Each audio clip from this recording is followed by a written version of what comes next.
Слово передается Екатерине Федоровне Шамаевой. Здравствуйте, уважаемые коллеги. Я буду выступать без видео. Меня зовут Шамаева Екатерина Федоровна. Я представляю Международную научную школу устойчивого развития имени Побиска Георгия Кузнецова. Почему мы видим себя в этом проекте? Как мы могли бы принять участие в проекте, который Анастасия Владимировна сейчас активно позиционирует и развивает?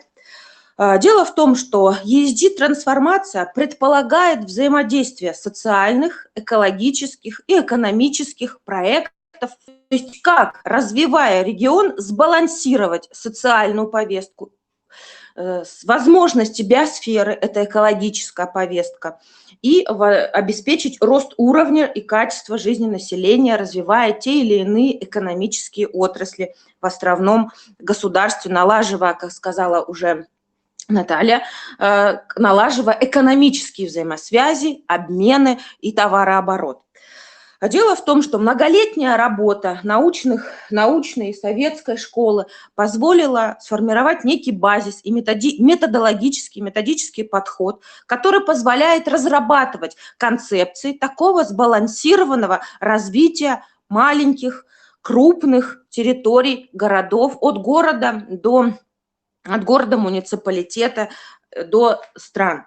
В качестве опыта такой работы научная школа разработала индустриально-инновационного развития республики. Есть опыт работы и определения приоритетных отраслей, проектов. Так вот, получается, что тот научный задел, тот научно-методологический подход, который развит и развивается в научной школе, позволяет определять такую матрицу, стержень развития, определять приоритетные точки роста в разных условиях с учетом специфики региона, специфики той или иной территории.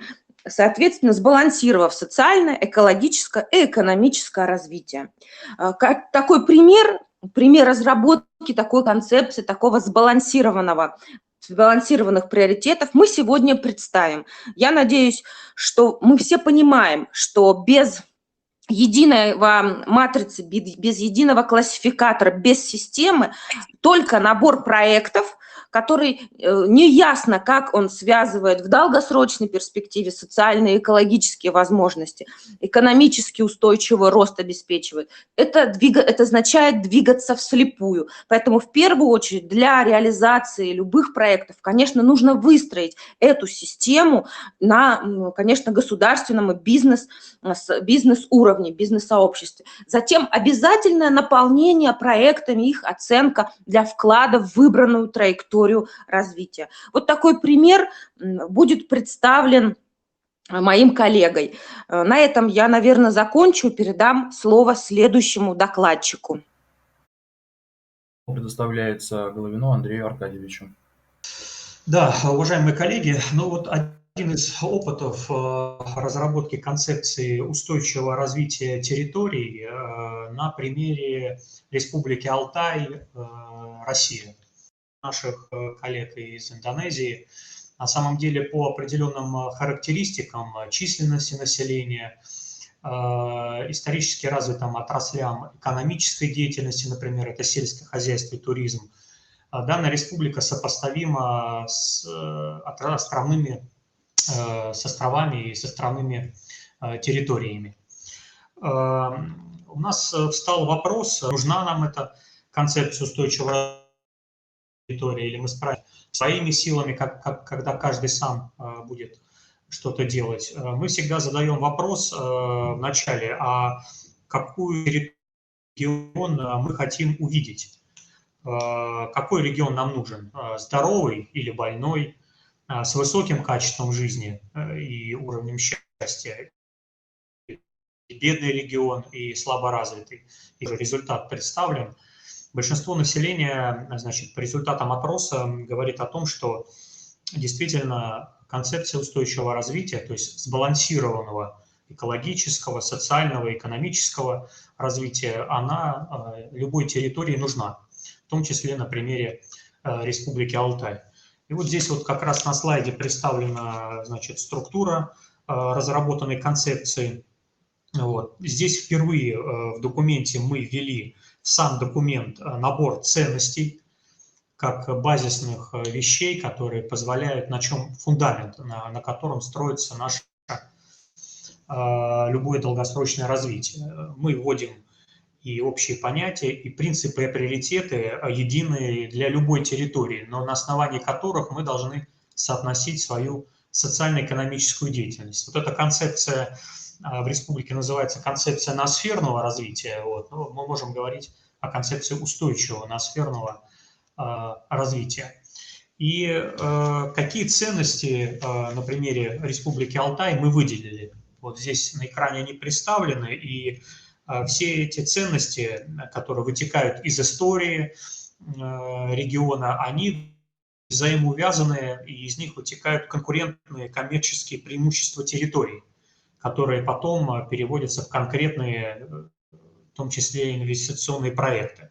Ну, например, ценность природы, да, Республика Алтай находится в центре Евразии, и ее преимуществом является то, что она является трансграничным регионом, у нее высокий уровень экологического развития. Здесь отсюда вытекают ценности рекреационного потенциала, то есть республика является, например, туристической столицей на одного жителя, приходится 12 туристов в год.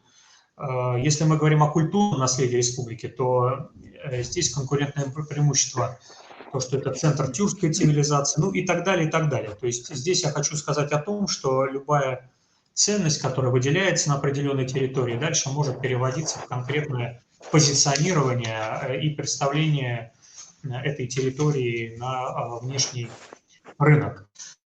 Методологически, наверное, здесь я не буду здесь сильно, значит, долго на этом останавливаться, но есть определенные подходы к разработке концепций.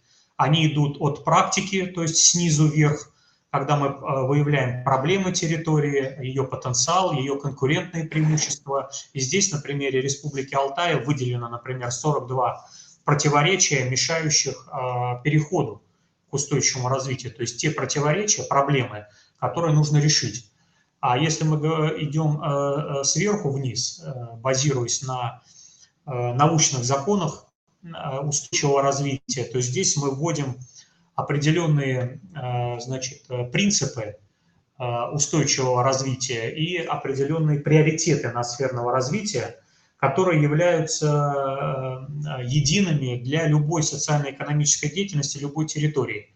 То есть эти принципы и приоритеты должны соблюдаться для того, чтобы развитие территории было сбалансированным, да, не приносилось вреда либо экологии, либо обществу, да, либо экономике. Вот. И это позволило нам, значит, разработать 41 отраслевое направление долгосрочного устойчивого развития и 7 стратегических направлений. Ну вот здесь эти принципы, приоритеты, я на них не буду останавливаться, я думаю, презентацию нашим коллегам представят. Вот. Мы выявили, значит, проблемные зоны в республике, вот они здесь тоже представлены, это и энергодефицитность, и, значит, проблема с инфраструктурой, я думаю, что они все тоже имеют место быть и на островных территориях. Но одновременно с любыми проблемами у нас всегда есть конкурентные преимущества, которые имеются. Вот. И эти конкурентные преимущества есть та база, которую мы можем дальше с вами наращивать, то есть развивать. И, соответственно, это позволило нам вот как раз сделать такую схему-матрицу, я на ней не буду останавливаться, но из всех 42 проблем у нас получилось, значит, более там 100 комбинаций различных задач, которые надо решить, и мы сформировали 41 отраслевое направление развития Республики Алтай на 100 лет вперед, на 50, на 100 лет вперед. Это вот такие стратегические направления, как трансформация пространства региона, то есть развитие инфраструктуры, это регенеративная экономика, это управление антропогенной нагрузкой, это креативное творческое общество, это человеческое развитие, это духовно-культурная преемственность и самоуправление этим устойчивым развитием.